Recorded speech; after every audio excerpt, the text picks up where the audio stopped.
Manheru akanaka mhuri yeZimbabwe. Sekuwirirana kwataita kuti haticharegedzi kusangana each and every day riri kuuya. Nenyaya yekuti zvinhu zvaakuitika munyika medu zvaakuitika in a very fast way. Nenhau yekuti situation iri muZimbabwe is not suitable for livelihood. Saka panodiwa revolution yekuti zvinhu zvichinje nekukurumidza. Vanotaura chirungu vanoti a rapid change. Ndosaka tabvumirana kuti ticharamba tichipanana ma-updates kana tichisangana manheru pano pachannel. Ndiyo channel yatiri kushanda nayo. So toda kutenda wese vari pachannel vari kushare channel nekugoverana. Hatina imwe channel yatichavhura kunze kweiyi. Tiri kunzwa yes excitement yevanhu vanga vachiti Zim revolution tiri kufara nayo. Yes, Zim revolution haidzoki kumashure, revolution yevanhu. Asi inzwai, takasanganiswa nematambudziko pano. Ngatisolvei dambudziko, then nyaya yeZim revolution tichakutsanangurirai pamberi kuti muchafamba sei. So chatifadza nhasi ndechekuti tatuma ma-administrators vakwanisa kunotichekera kuti comrade Nyoka yeMabhunu vari sei. Hanzi vanga vachinetsa vakati macomrades hamungaitawo kuti ndiwane foni here. Tikati foni haibvumidzwe muchitokisi. Vari kuda kusangana nemi vachiona zvamune muchitaura, but anyway inguva, ndiyo situation iripo. Havangaiwana havo foni yavari kuda. Asi zvisinei varatidza kufara nema-updates avapiwa nema-admins ekuti kunze kuri kufamba sei. Asi chavasimbisa kumhuri yeZimbabwe ndechekuti varume hatina imwe choice kunze kwekuunza hurumende itsva. Shoko iroro rasvika kwatiri. Rabva kuna comrade Nyoka yeMabhunu, harina kubva kwandiri inini. Hatina chimwe chinhu chatichakwanisa kunze kwekuunza hurumende itsva. So which means even nezvese zvavasangana nazvo, chavaramba vakabhilivha machiri ndechekuti we need rapid change. So tinoverenga ma-inbox amunenge muchiritumira. Chokwadi chiripo ndechekuti mhuri yeZimbabwe yatambura. Kwete mhuri yeZimbabwe chete, nesuwo tatambura. Zvinoita sekuti maybe zvimwe tiri kurarama upenyu huri nane kwatinenge tiri. Hakuna upenyu huri nane watiri kurarama kuno. Upenyu huri nane huri kutoraramwa maybe nevashoma vari kudya nezvigananda izvi. Asi ruzhinji tiri kuedza kufeka life. Tikatarisa vanobuda kunze kwenyika vachienda kunana South Africa, Mozambique, Botswana, Australia, UK, kunana Britain neAmerica. Chokwadi chatinowirirana ndechekuti wechidiki tiri kuedza kuti tirarame, titambure tisiri mumaziso evabereki. Nenhau yekuti tikatambura tiri padhuze muZimbabwe tiri mumaziso evabereki, wangakurumidza kufa neBP. Ndo mararamire ari kuitwa kudiaspora. Asi toziva kuti kuno vamwe vanenge vari kuZimbabwe vasingaandastende, vasati vambobudawo kunze kwenyika, vanenge vachiedzawo kushoropodza kuti aiwa waita 10 years uri kunze kwenyika hauna chawauya nacho chine musoro. Asi macomrades regai tiwirirane pano tinyatse kuudzana chokwadi.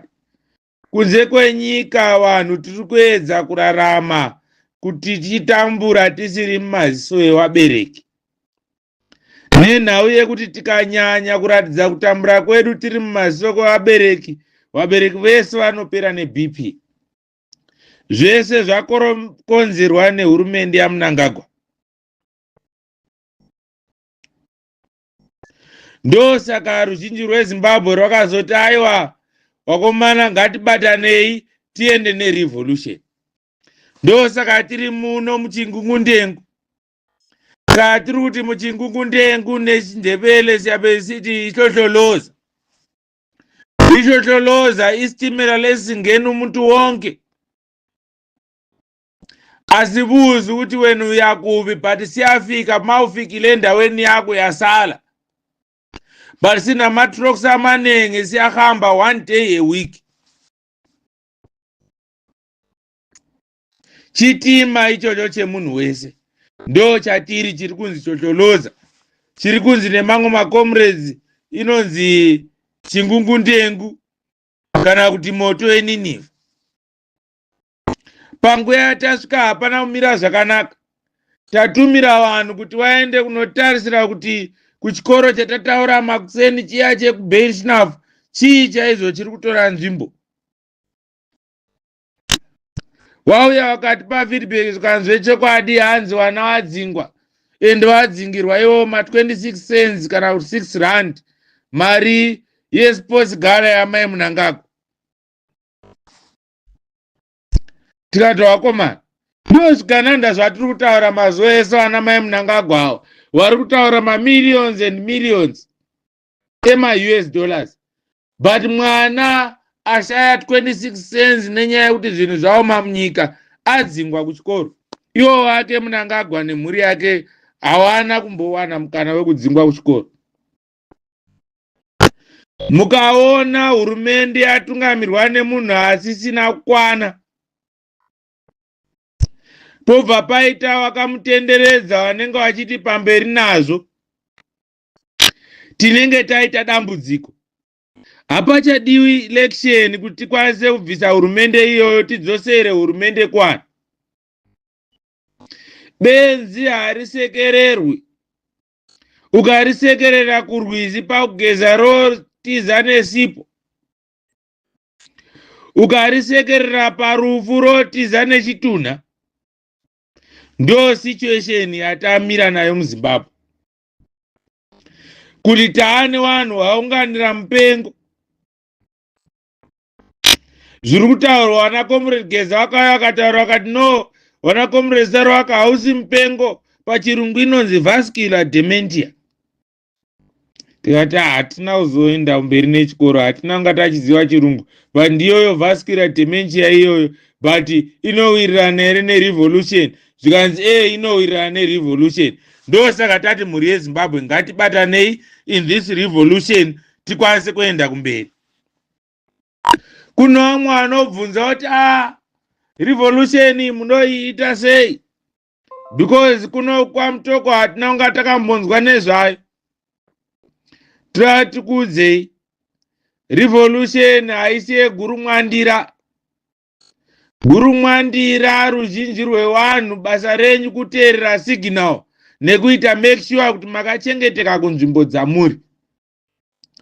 Revolution ndeye vashoma vanenge vazvipira. Vashoma ivavo ndo vatamenshena vazvipira vakati macomrades vamunenge matirongera pamberi nazvo. Tataura isisu ema-ex-soldiers kumagroups avo kuti vakauya vakati naiwa isisu we are ready. Nenyaya yekuti hurumende yakutungamirwa nemunhu asina kukwana.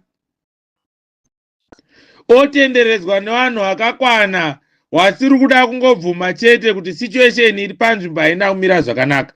Nenyaya yekuti wasviba nenyaya yekubira ruzhinji rweZimbabwe. So hatichadi kuramba tichitaura zvinhu zvekuti tinenge chingotaura chete zvisina mazuva. Tikamaka date ranhasi riri kuti 5 kana kuti 6 hanichazivi. 2 months tinofanirwa kunga taachieva the mission this revolution. In 2 months it's enough. The mission of the revolution must be achieved. Whoever is not strong enough to be part in the forefront of this revolution, you have a role to play. tsigirai wari kukutungamirai makagara kudzimba dzenyu. Mapurisa atinogara achimataura kuti wese wamunenge matumirwa nezvigananda kunzi sungai chengetedzai vanhu wedu wabude vakachengeteka muzvitokisi mamuri kuvaisa. Number 1. Wekuprisons tinogara achivataurira vanhu wedu vanenge vaiswa mumajeri, make sure kuti vakachengeteka. Hatisi kuda kunzwa any complain kuti tine vanhu vasina kubatwa zvakanaka ikoko. Iye Mnangagwa haatoziva. Vachipinda pachigaro vachiita mameetings avo, vamwe vanga vari padhuze navo, vanga vari vana vedu vezvikoro. Zvinhu zvatanga tisingadi kutaura. Mugaba ataura kuti hatichadi vanhu vane zvigaro zvinotyisa muhurumende vasina 5 O levels including maths and English. Pakaita outbreak kuti isi maticha handisi takaenda kunoticha vanhu ivavo mudzimba. We were there. Wasaro waka lesson inopera ngwai, tuda unosangana na waMnangagwa pakati. Lesson inopera ngwai, tuda unosangana na waMnangagwa pakati. Zvinhu zvaiitika mumaziso medu. So hapana chinyowani chakawatisa panzvimbo ipapo. Wasvika pachigaro tochiti chiita zvido zvevanhu. The voice of God, let it be the voice yauri kutaura. Then asvika apinimina akuti nyika ndeye mhuri yangu. 2 months from now, dzakatowandisa. In fact, we are going to correct all the mistakes zviri kuitwa. Hatisi vanhu vakasviba kana kuti vanhu vane urongwa hwakashata, asi tiri kutaura zvinhu zvakanaka kuti siya, surrender power as it stands. You cannot tell us iwewe kuti hanzi the zig is not suitable, is a disaster rikatenga fuel, but that zig ndo rauda kubhadhara macivil servants. Sa mota dzavo vanodira nei, iwewe you want to give them zig, but kufuel route you don't want to see it there. Nenyaya yekuti fuel that business renyu rezvigananda tinoti pasi nazvo. So revolution iri kuenderera kumberi. Tiri kunzwa ari kubvunza makepi aiwa anouya kumameetings kwamunenge muchiuya. Vachanga vachisangana nemi kumameetings inyaya chete yekukudzikamisai nekukuudzai kuti revolution iriko. Zvakawanda havachazogoverani nemi because revolution haisi yegurumwandira.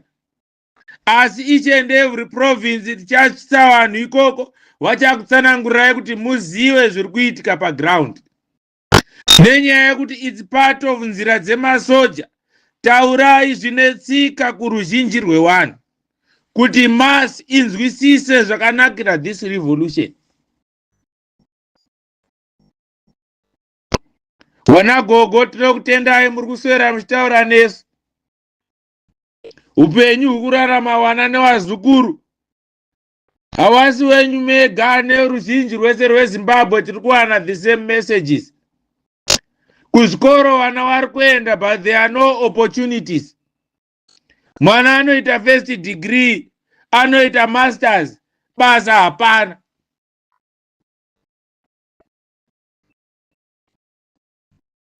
Ndo zvimwe zvakuuraya vabereki neBP izvozvo. Zvese zvichikonzerwa nebad governance. Konza yakarwirwa tiri kuirwirawo. In 2 months we are going to fight for it. In 2 months we are going to fight for this country. Those who are going to die, they are going to die for this country.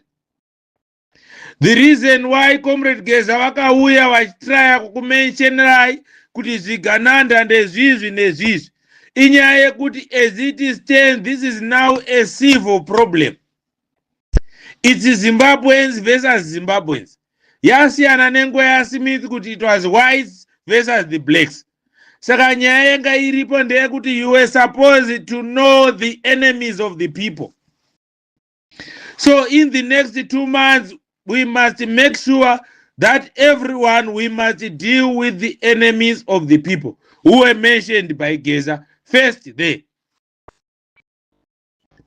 Kana aine farm activity, stop there at that farm. Kana aine business, stop ipap. Kana aine shop, titaurire shop iyo ngaivhara. We have only 2 months.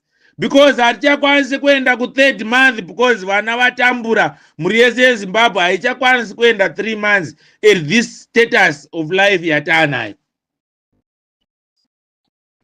Takuvhurirai WhatsApp yenyu.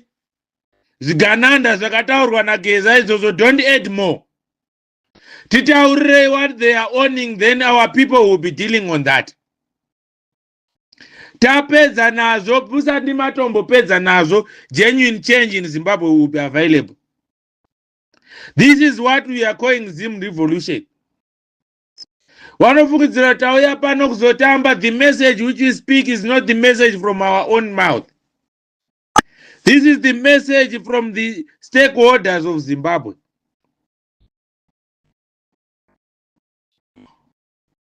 We understand what Zimbabwe looks like. Vanouya takaenda ndakaiswa mumagroup 3 or 4 groups of ex-soldiers last week patanga takanyarara. Zaateererai wachikurukura. Wakutaurirai kuti zvinhu zvakamira so. We understand what is where. And this is time for change. So mhuri yeZimbabwe ngatirambe takabatana. We have 2 months, change is coming. Musi wa 10 tiri kuenda kunobudisa comrade nyoka yemabhunu. If they want to make a mistake, kana varambidza kuti abude ipapo nenyaya yekuunza futi more dockets, ngavabva vagara naye zvachose. Vanomudzosa kuvanhu panguva yatee tichida. Haisisiri nguva yekutamba nekusekerera nekuita romance zvigananda. It's time for action. We need to deal with these guys once and for all. We managed to engage all stakeholders who are involved in this revolution. We must clear a, what do we call it? A platform wherever Zimbabwe is going to have the next election, it must have a level ground. The best must lead the country.